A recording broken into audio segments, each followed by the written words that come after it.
need to tell you about something absolutely explosive that's happening right now in Europe. And it's going to change how we think about AI manipulation in politics forever. Poland has just made an unprecedented move, formally calling on the European Union to take immediate action against AI-generated TikTok videos that are actively promoting Polexit, essentially trying to convince Polish citizens to leave the European Union, just like Brexit happened with the UK. Let me break down exactly what's happening because this story is developing by the hour. Polish government officials discovered a coordinated campaign of sophisticated AI-generated videos flooding TikTok's algorithm, specifically targeting Polish users with pro-Polexit messaging. These aren't just simple deepfakes we've seen before, we're talking about incredibly sophisticated content created using advanced tools like Synthesia and Deep Brain AI that can generate entire news segments with fake anchors delivering completely fabricated stories about EU policies supposedly harming Poland. What makes this situation absolutely terrifying is how realistic these videos have become. The AI-generated content is using voice cloning technology, specifically tools like 11 Labs and Murph AI, to create fake audio of Polish politicians and EU officials saying things they never actually said.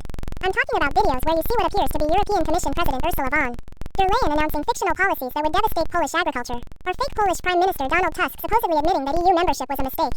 The technical sophistication here is mind-blowing. These videos are being created using Runwaymo's Gen 2 model combined with facial reenactment technology from platforms like MyHeritage's Deep Nostalgia, but weaponized for political manipulation. The creators are even using advanced lip-sync technology through tools like Wave 2 Lip to ensure the mouth movements perfectly match the cloned audio, making detection incredibly difficult for average viewers scrolling through their feeds.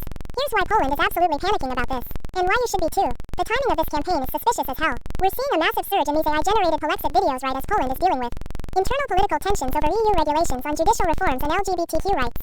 The videos are specifically designed to exploit these existing frustrations, using emotional manipulation tactics that make viewers believe the EU is actively trying to destroy Polish sovereignty and traditional values. What's absolutely chilling is how the algorithm amplification works.